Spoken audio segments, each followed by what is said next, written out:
Everybody, this is World Series of Poker 2026 Day 5 video, and I apologize it's taken a while to get it put together. As you can see, I'm back home and currently in my temporary office space. You can tell by the size and the cat sleeping back there, so everything's not perfect, but I did want to get this video out there. Soon I'll move into my new office space and have a better setup for both work and for making video content in the future.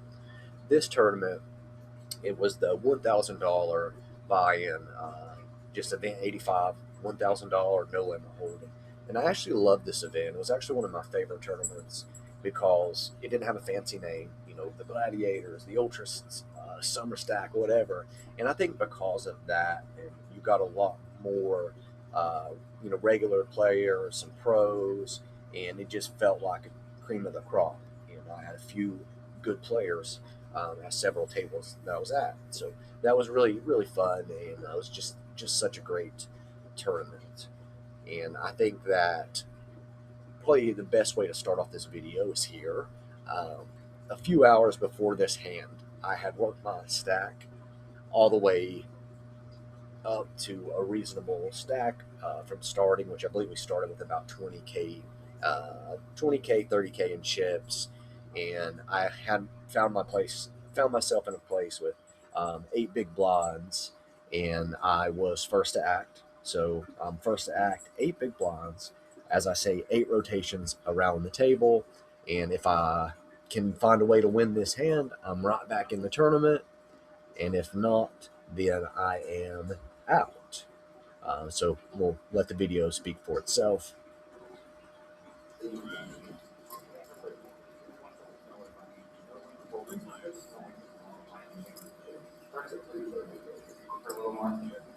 WSOP on 1K bucks and 6 bucks online.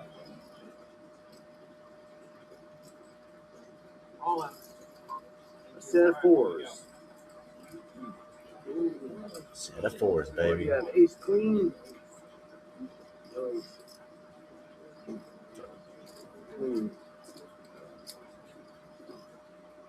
Yeah, so in that video, I was able to capture it on my cell phone, which I rarely get the chance to do, and I thought that was a good opportunity to do it just the way that things went down. I will say, strangely, this isn't the most important hand from the tournament. After the tournament, I think, I thought cashing was the biggest success from the event. But looking back, and especially looking back after the entire Vegas trip, I think the bigger success was identifying the decisions and where I continue to want to improve. And I'll walk through this video, and I think what we'll see, and we'll get to the hand that I showed in the video and just sort of what happened there. And what I want to show in this video is just sort of the flow of the tournament and how the tournament went. Because in the beginning, in the early levels, again, was building a stack, feeling comfortable, had some confidence. Everything was going well, and I enjoyed it. And I think I'll show you here one hand in particular where we're able to build our stack. And one thing that I like about this hand is that it's going to show the benefits of flopping middle set. So in my case, I have 2 nines pre-flop, and when the board comes in a way that gives me a set or 3 nines, and there's an overcard, there's value in that, and there's a benefit in that, and I'll show you why. So in this hand, we're still sort of early in the tournament. The blinds are small blind 300 and big blind 600 with a 600 big blind ante. And the player first to act is going to raise. They're going to do a 3x raise, 3 times the big blind. So they're going to bet 1,800. And they're the first player to act. So they should, in theory, have a pretty strong range. Not necessarily being there with rags, they should have a pretty strong range. We don't know what exact cards they have, but we can start to construct a range for them. And as we continue through the action, the second player to act folds, and then the third player to act actually calls. And then we continue around where everyone else folds. It gets to us with our pocket nons. And here we're still early in the tournament, about level, we'll say 3, 4, and we're just looking to get comfortable and to stay comfortable. And I think here in this hand with nons, thinking about it at the time when I had them, and then even thinking about it now, my decision here is to call. I don't necessarily want to three bet. If I was shorter, then there's arguments for, okay, it's time to go all in. But to where we are, we're deep enough that we can call this bet because we're going to have other players in the pot. And since we have a raise and a call in front of us, then our nons sort of they go down in value. So I don't like a raise here, because if we do raise, then we're just folding out a lot of times the weaker part of their range. So hands that we already have beat, and we're only keeping in hands that are the strongest part of their range, hands that have us crushed, or that we're ultimately flipping against. So I like calling here, especially on the button. I have the button here where being on the button, like I say, is the best position to be in poker because you're always acting last. So you get to gather the information throughout the hand. So we're just going to call here, and the player in the small blind, they're going to elect to fold, and the big blind is going to call. And that could be because they have good cards, that could be because they're getting amazing price, but they're going to decide to call. And so off to a flop we go with our first 3 cards, and it's going to be king of spade, 9 of diamonds, 5 of hearts. And this is sort of a dream flop for us because now we have a set of nines. We have 3 nines, and the board is disconnected in a way that there's no flush draws, no two cards of the same suit, like 2 spades. There's not really any straight draws. Yeah, king nine's uncomfortable if you're talking about queen jack, jack 10, some of those hands. We will sort of worry about those less. However, it depends on what action develops, whether those hands become part of the range that's assigned to these players. So this is where we find the benefit of middle set in particular, because obviously if we have fives here and we have bottom set with 3 5s, then we're worried about a 9 in a set over set scenario. A set of 5 is still great, don't get me wrong. A set of kings is even better. Yeah, I'd love a set of kings here. Give me 3 over the nines any day. But the other side of that hand, and the other side of poker, is you have to get paid. And I think here, whenever we have 3 players in the pot and in the hand with us, we think of those, at least I do, and in this hand, I'm thinking of them as an enemy unit. And between the 3 of them, someone has to have a king. And it's likely that the player that acted first, the under the gun player here that raised, it's most likely that they have a king. Ace king, king queen. It's most likely they have a king.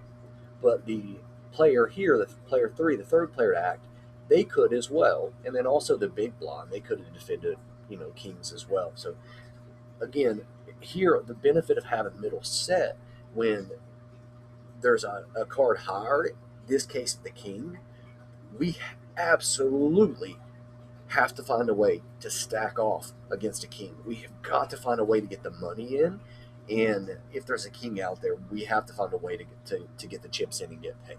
So we're going to see what happens in the action. We would expect a continuation bet. The big blind is going to check. They're first to act. Um, we would expect the under the gun player, the first player that raised initially pre-flop, we would expect them to continuation bet this board, but strangely they check. So that sort of it's sort of like, okay, I don't I don't think they're going to check some straight draws, Queen Jack, Jack 10. They could check Jack 10, but Queen Jack feels like you have some equity that you'd want to push. Maybe they're looking to put in a check raise, but I would expect a continuation bet since they were the pre-flop aggressor. But they check, and then the player three here they check as well, and that's going to come to us here on the button. And now there's been no action, and the action's on us. And since it's multi-way, we also pick up another advantage because most often when it's multi-way, meaning there's multiple people in the pot, then we're in the button player. If it checks all the way to the button and there's been no bets, the button player most often gets to what we call stab, basically just bet. And it looks weak in a way because it just checked around to the button. And the button, since they act last, they can have the widest range. So I'm in a dream scenario where it's checked around to me and I can just represent a sort of a button stab or a button bet. And it doesn't really give away the strength of my hand. So here I'm going to bet, excuse me, I'm going to bet about a fourth pot, about 2,500. And this is really going to tell us where we are in the hand and give us an opportunity to start ranging our opponents. The big blind, they're going to fold. And that player that was first to act, the early position player under the gun, they're going to raise us. Okay, see now it makes sense. And now we're starting to be able to range their hands. Like I always say, we're not trying to put them on a specific hand. We're not trying to sit here and say they have ace king specifically. We're not sitting here trying to say, oh, they have king none specifically. You're never trying to say their exact hand. You're just trying to find a range. And what we thought, because of them acting first and in an early position, is that very often they are going to have a king, ace king, king queen, king jack, with ace king being the most likely candidate. But the fact is now that they've raised us, their range has condensed, and it's still relatively uncapped. That just means that we can't eliminate the top of range, which would be pocket aces and pocket kings. Now, if they have pocket kings here and they have a set of kings, so be it. Like that's good on them, and we're gonna lose, and that's life. There's nothing we can do about that. But it's less likely because again, with the king being out there. And the two other kings, they'll have to have two other kings. That's one hand that just absolutely crushes us. And there's so many other hands. So if we say one hand that crushes us, a set of kings, and all the other hands that we crush, ace king, king queen, king jack, I could see king 10, albeit a rarity. Then we're talking about a lot of hands. And again, we still have a player to act where they could have a king as well. So like I said, this is the benefit, specifically of having middle set, because when this happens and a player has top pair, we've got to get the money in and we have to stack off against them. So this is going to they're going to raise it up, just sort of a click back, 2x what we bet, which was 2,500. They've made it 5, and it's going to go to the player 3 over here. The action's going to be on them, and they're going to fold. So now it's just heads up against the aggressive player and the early position raiser who raised pre-flop and then now has check raised us on the flop. Could they be doing this with a draw? It would have to be queen jack, maybe queen jack suited with some like backdoor equity, suited, and now their spades, diamonds, fives. Sure, absolutely. We'll see, what develops further, and see if we can condense their range or at least cap their range some more depending on the action. Here it's going to come to us, and obviously we have a call with a layup call. There's no sense in re-raising them, because in the world where we re-raise them, let's say instead of calling the 2,500, let's say we re-raise and we make it 10,000, which would be closer to say 15,000. Then that accomplishes nothing. Where again, if we choose to re-raise here, we look super strong, and all we're trying, if we do that and they call, again, we're folding out the weaker parts of their range and we're allowing them to continue with the strongest parts of our range. And here I would think that if we were to do a raise over their check raise, we're almost begging them or asking them to fold, king, queen, king, jack. Um, it may force ace king to fold, but I doubt it. Um, but a lot of those other hands, they're just less likely to continue. And the set of kings, they're continuing anyway. So there's no reason to raise here. It makes zero sense. So we're just going to call, and we're going to go to the turn, the fourth card. The fourth card comes, and it's going to be a four of clubs, a relative blank. It doesn't change anything. It's not going to change the strength or the range of the under the gun player, their range, because the four, it's not going to connect with any part of their range. So let's see what they do here on the turn. They're going to lead, so they're going to bet out 9,000, and the pot was 18, so they're going to bet about half pot, and it's going to come around to us. And then here is where you can start to find that decision, because as it comes to us, they only have 4K back roughly. Sure, we can go all in, but then there's a world where they may get away from top pair if it's king queen, king jack. Probably not ace king, but again, no real reason to raise, and there's very few cards that we're worried about on the river. Again, if they have a draw, it's going to have to be queen jack, and it's just very unlikely in this setup. So we're going to call. And here we get an eight of hearts on the river, perfect card. We wouldn't necessarily want to see a 10. Um, that probably wouldn't be too fun. We wouldn't want to see. I think that's pretty much it, really. We wouldn't want to see, I would say, a 10. Jacks at some frequency in a case that they had pocket jacks, but just the way the hands played, they're just screaming, hey, I have a king. And again, it's ace king, king queen, king jack. And I think at this point, we can safely say they have ace king. And in my mind, when this hand's going on, what I know it says is that I'm 95% certain that they have ace king. So when we get here, if they bet, which they're more than likely to because they're pretty much committed, they have 4K, there's 36K left in the pot.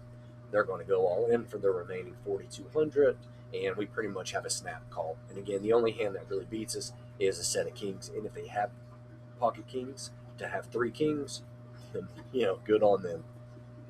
So we make the call, and as we can see, they do in fact have ace king. So our read was right in a sense of sort of ranging them. Again, not trying to say from the beginning that they specifically had ace king, but to say that they had a range built around a king when we're thinking ace king, king queen, king jack, some of those hands, and then trying to condense that as the hand played out or as the hand went on.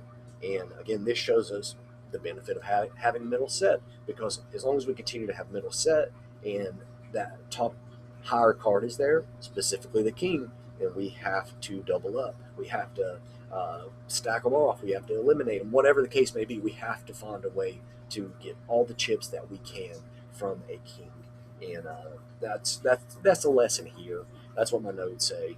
And so I don't know. I think it was a good played hand and a good recognition of, hey, here I have middle set and three players as a unit.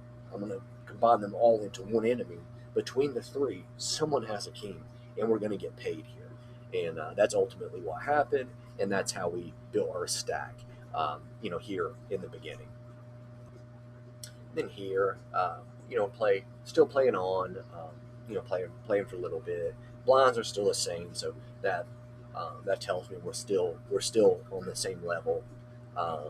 And it's just sort of it's not much of a hand. It's just a hand that plays itself, and it's going to cripple us. But it's just the way it is. Again, like I always say, it's poker, and there's nothing particularly special about the hand. Just luckily, luckily the player that is going to beat us in this hand, luckily they had less chips than we did. So in our hand here, um, the first player to act here under the gun, they're going to fold, and the second player to act is going to fold. The third player to act, they're going to bet out 1,200, which is just a standard 2x raise. The big blind's 600, and they're making it 2 times that, so they are betting 1,200. And then the next player to fold, and then the hijack folds here. And here in the cutoff, we have pocket tens, which is a really good hand to have, facing just one raise in front of us. We have 40 big blinds, 40 rotations around the table, so we're relatively deep. Not super deep, but deep enough that we can put in a 3-bet here. So I like to do that with tens here, and tens, jacks. They're a bit awkward and a bit special in that we don't want to call and see a flop and have to live with being in sort of no man's land with tens. So I think here having 40 big blinds, tens in middle position to act, facing just one raise, the tens, we're gonna re-raise. We're gonna 3-bet, and we're gonna make it 3K. And then the player on the button is going to fold. The small blind is going to fold. And interestingly here, the big blind, they have about 11K. They're going to rip it all in. And when this happens, it depends on the action, because if the player that originally raised, if they call, then I don't think we can call with our tens. And that was my thinking in the moment. It's going to be really hard to be ahead, because the, either player could be shoving or calling with jacks, queens, aces. Yeah, you're going to have some ace kings, ace queens, some other hands, but really worried about jacks that don't want to see a flop, queens that may call the jam, etc. So depending on what happens here. So now the player that originally raised to the 1,200, they fold. So now it's on us, and here we just have to call, because there's just so much dead money out there that we're going to have to call the additional. How much is that? 8,800. So yeah, we're just going to have to call the additional 8,800 at a shot to win 17K. So pretty much a standard call. Again, nothing about this hand is super important. We call, and that's going to leave us with about 13K, and we're going to go hands on their back. And unfortunately, villain here, he has pocket aces. So again, that's tournament poker. Nothing we can do about it. Just ran into a cooler, and like I always say, that's variance. So this app's a little funny. You got to sort of just work through the continuation of the hand, and we get to the end of the hand, and we lose to the pocket aces, which leaves us with about 13K, and at the time it's going to be about 20 bigs after this hand. So we find ourselves here with the blinds 400, 800, and this is the hand that we saw in the video, that I played in the beginning, where I had pocket fours and got all in and flopped a set, and it was actually I tripled up and some, because I was called by 2 people, and there's some dead money in the pot. So I'll show the hand just so that we have that. And I'm first to act, and I have about 6,800 chips, about 8.5 big blinds, so 8.5 rotations around the table, and we have to figure out what to do with these fours. Like I say, we already have dead money out there because of the big blinds. It's only 2,000, but if we pick that up, that's 2 blinds if we only pick that up.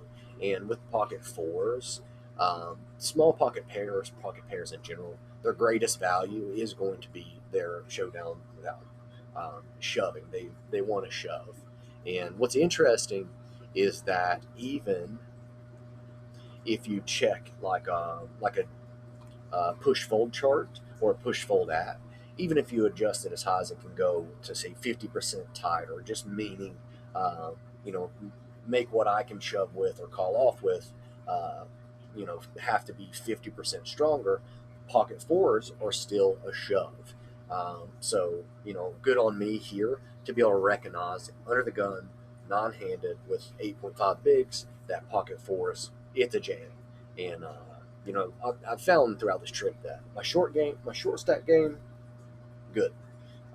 Again, it was still sort of that in between 20 to 35 big blinds where I constantly struggled in what I walked away with the most. So yeah, here again, it wasn't really an option. There's no option to fold. We can't call. We're just going to rip it in. And as we saw in the video, we go all in, and everyone folds except for the player in middle position, hijack. He's going to call, and then the player in the cutoff is going to call, and then everyone else is going to fold. And this gentleman here, this is the gentleman in the cutoff. So in the blue hoodie, that's the gentleman represented here. And so now we've been called by two people. We're thinking, well, we're not in the greatest shape. In our video, sort of see that. And the flop comes down four a6, and we couldn't be happier because we know we flopped a set of fours, and almost depending on what happens, we're almost certain to triple up and some. And our hijack player is going to check, and then the player in the cutoff, this gentleman, as shown in the video, he is going to go all in, forcing this other player to fold, and he's going to show that he has ace queen. So pretty standard. The turn comes and it's the queen of hearts, so he actually turns two pair. Aces and queens. My set of fours still better. Threes, a set beats two pair. And then on the river, the five comes and we win the hand. So we win. The pot's going to be a little bit wrong here, but starting out, we win, let's see, about 22,400 because we got called by both of these players. So that's our triple load. And then we get the extra 2,000 that comes from the blinds, the big blind, small blind, and the big blind. And again, just for fun, our video here.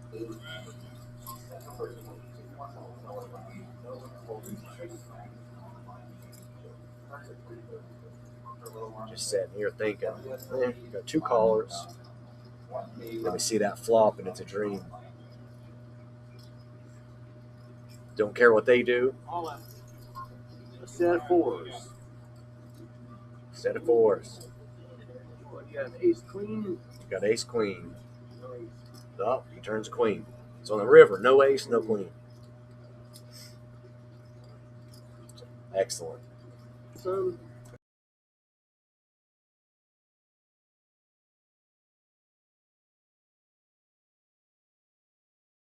All right, so here, the rest of the video is the bubble. And I think realistically now, looking back and being able to make this video, this is the heart of the video. It's not the poker. It's not the psychology. The tournament taught me something that I didn't expect. I previous caches, previous final tables, but what I found here in this tournament, and especially as we approach the bubble, so for anyone that doesn't know what that means when we're talking about the bubble in poker, so depending on how many people enter the tournament, only so many places pay. I believe it's about 15% of the entrance. So say if 1,000 people entered a tournament, then roughly 150 people would make the money. And the 150 people, 150th place would pay generally twice your buy-in. So in this tournament, the minimum cash would be $2,000. And here we're very, very close to cashing. And it just, things just start getting weird. And luckily, again, notes, and just writing those down. I was able to identify later that it became more about wanting to cash, not wanting to bust, and trying to survive, and just realizing later that fear influenced decisions more than poker, more than strategy. And the rule for us, and for me, for my channel, for just my poker play, is one decision at a time, one hand at a time, and not to think about cashing. And I think that's probably where I found my identity and realized that the most here, because on this bubble, as we start to approach, getting very, very, very close to everyone locking up at least 2 grand. So obviously, the higher up you go, so if 150 people get paid, then the money starts climbing. So maybe 150 through, we'll say, I don't know, 120, they'll get 2,000. And then the higher up you place, you get more money. The money starts jumping 4,000, 10,000 to first place, being 500,000 or a million. That's how tournament poker works. You have your min cash, and then the cash starts laddering up the later it goes, and the higher that you place in the tournament, ultimately trying to win it, to win it all. And so at this point, we're getting really, really close to the money. And I just want to show a few examples here of sort of things that just were weird. And in the moment, sitting at the table, thinking that in some cases, I'm thinking that I have some strategy behind or some logic, whereas reviewing my notes later, primarily fear based. And you'll see that by just a few examples here. So this one it's kind of funny looking at it. I have 120K, or about 25 big blinds, 25 rotations around the table, and I'm in this money bubble fear. So again, I don't want to not cash, and I can't think that way. You can't think that way, because if your goal when you're playing poker is to always cash, you're going to be a losing player, and that's an easy way and a quick way to go bankrupt. So again, you want to make one decision at a time. You want to make the best decision at the time, just in the hand that you're involved in, and not worry about the money bubble or the pay. Sometimes significant pay jumps come into play, and there's scenarios where it matters. But overall, here, what I'll show you, these just simply don't these simply don't matter. So yeah, again, 120K, 25 big blinds, 25 rotations around the table, and I'm first to act. I have Ace Queen of Hearts, Ace Queen suited, really good hand to open the pot with, and I'm going to open to 6,000, which is just 2 times the big blind. A standard open, a standard raise. And I believe here at this point in the hand, we're roughly 20 away from the money. So 20 people need to be eliminated, and then everyone that's left celebrates, because we've locked up at least $2,000. And this hand, it's so strange. So we fold around here, and under the gun +2, the third player to act, he's going to call my 6,000, and it's going to fold around. The big blind's going to call my 6,000, and the flop's going to come out Ace 5-9 with 2 spades, and we've made top pair decent kicker, and we have a really, really good hand here. Now, obviously, the spades are not ideal, but we still have a strong hand. And the third player to act here, we can't know their range. Things right now, they're still a little fluid. What happens here, it gets a little strange, and whenever that flop comes out and everyone checks to me, I decide to bet 10K. So I'm betting about half pot here with my top pair decent kicker. I have a really good hand. And then under the gun +2, this third player to act, they raise me. And really, it's just a a 2x raise. Well, we'll say 2.5, 2.5x raise from 10K to 25K, and then the big blind's going to fold, and for whatever reason, I fold. Um, I can't explain it.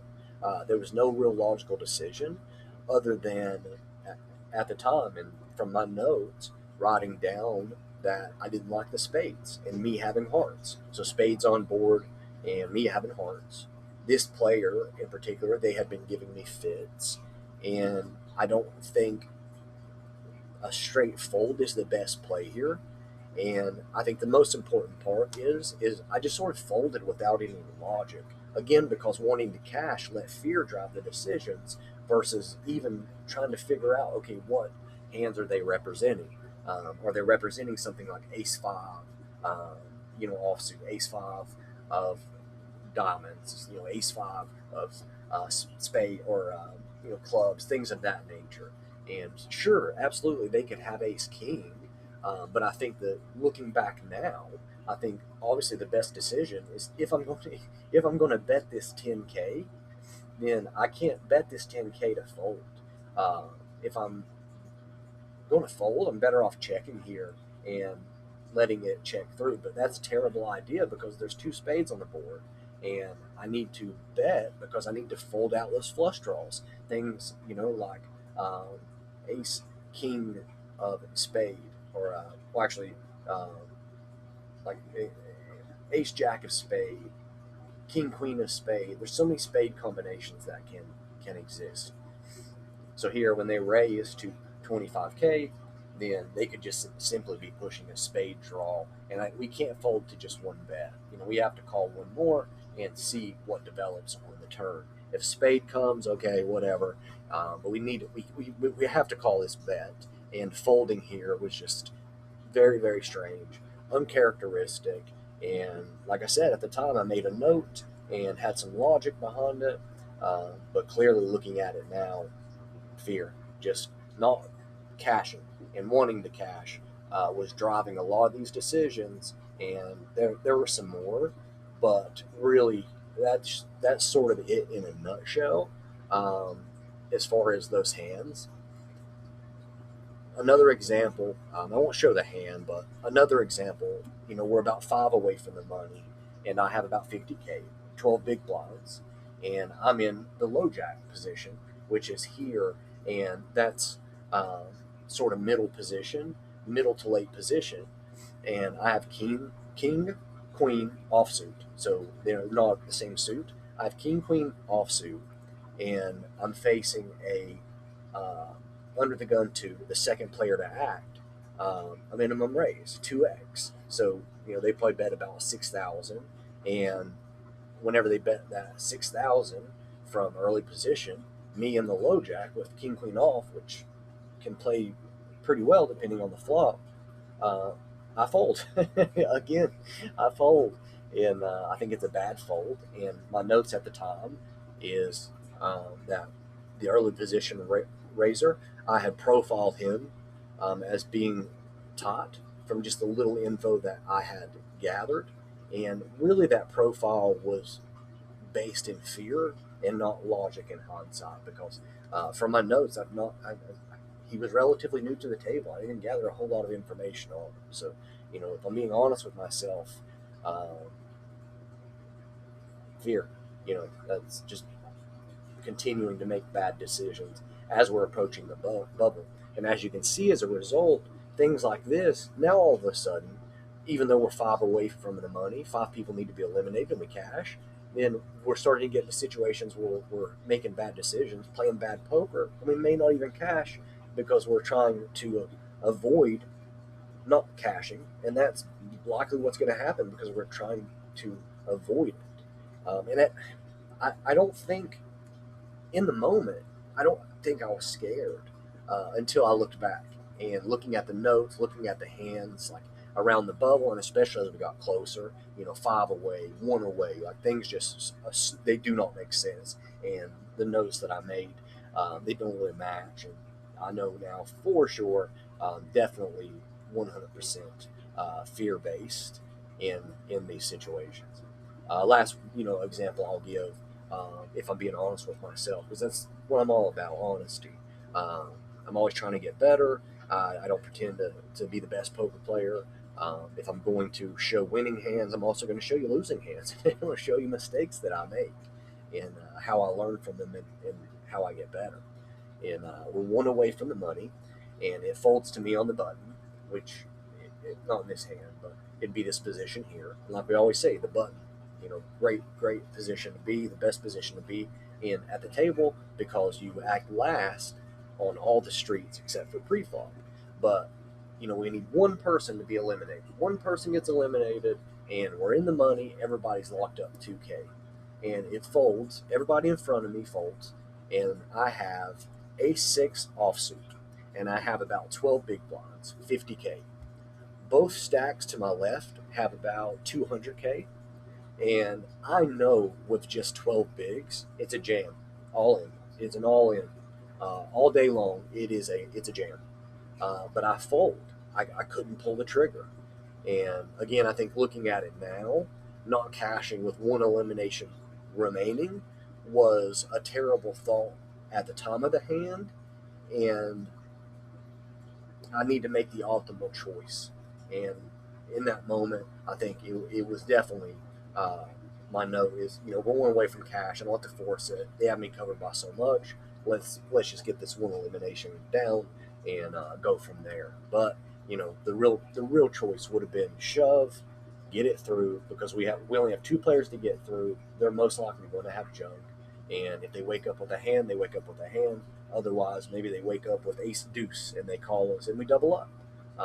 But we just fold facing them, pretty much, uh, yeah, pretty much facing no action. So, yeah,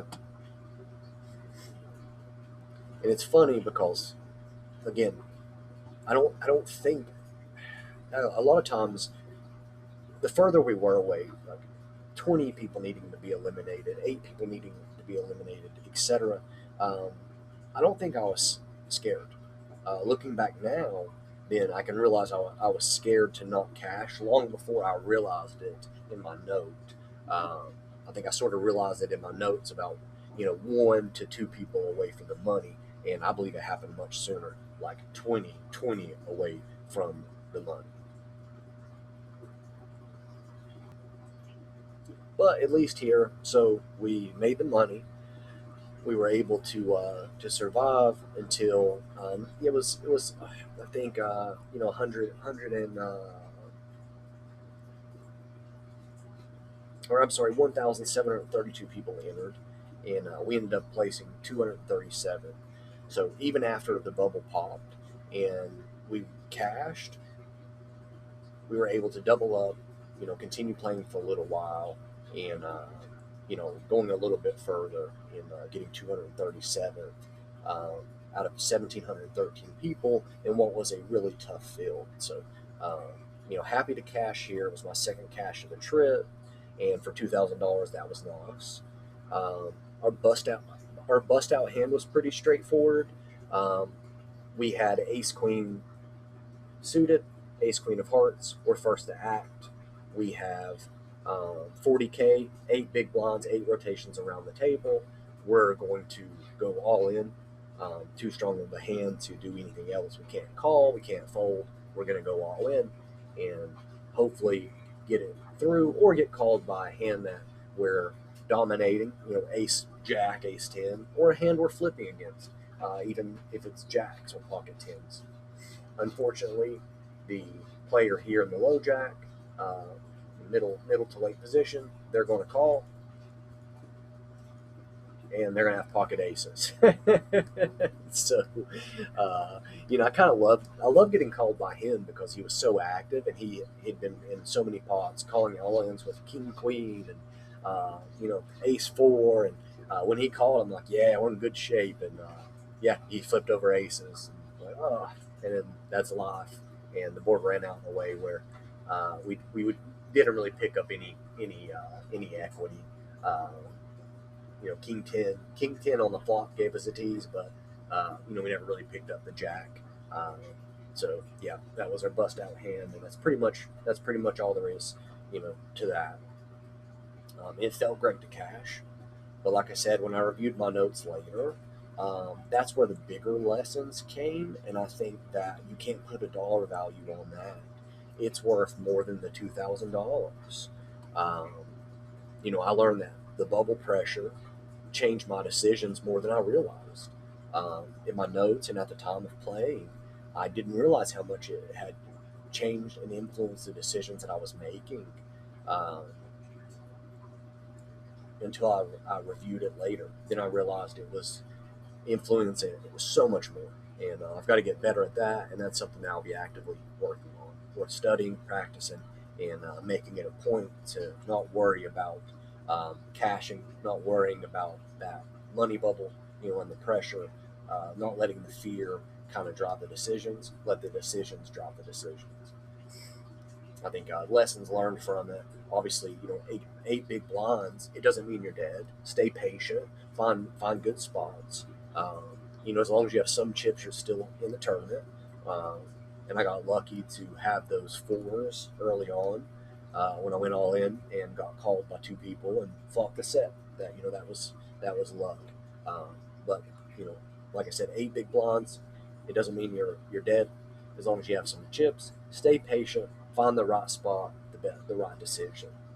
Um, Other lessons I learned from it this particular tournament, reviewing tournaments is where improvements happen, and that's where it's been happening the most for me. Results matter, but decisions matter more, and I think that's where I think the trip just totally changed. My mindset changed, and everything about that it's clicked so much. And like I said, you can't put a price on that because I have so much more information now on things to study versus just studying everything. I can target down to what I took away from the overall trip and what I need to work on to get better for the next tournament. Because here too, this tournament, I think, is where I first realized something as well. I wasn't just reviewing poker hands anymore. I was reviewing myself. Questioning like, why did I hesitate? Was this poker, or was this fear? Was this logic, or was this wanting to survive? And that eventually recognized, oh, okay, yeah, fear on the bubble, and I have to adjust for that. And it resulted in me coming up with a study plan for the bubble, for getting close to caches, one decision at a time, building a mental framework that I've been able to carry with me throughout the entire 2026 World Series of Poker series, the tournaments, and that I'll continue forward. And it's a really good foundation for me. It's going to help me become a better player. And like I said, even finding my identity both as a player and as a student, I think that was really really huge. And I can't I can't think of a better tournament. Really, the trip, better best trip. Yeah, I cashed this tournament and I cashed a previous tournament in the summer event, but the bigger things that I walked away with will make me a better player. And that's just the realization of continue to make my notes, continue to focus on one decision at a time, learn from the notes, and come up with a study plan, and then get better at those things, and then continue to make notes and add things, continue to get better at those things. And as long as I'm doing that, I'll continue to become a better player. And I think that's the most important thing that I took away from this tournament. And in a way, it's finding my mantra. It's finding my mantra, my saying, and again that identity moving forward. And it's every tournament ends with a review. Every review is intended to make me better for the next tournament, and every review is intended to make the next tournament better. And I think that's going to become the philosophy for this channel. So I hope you guys enjoyed it.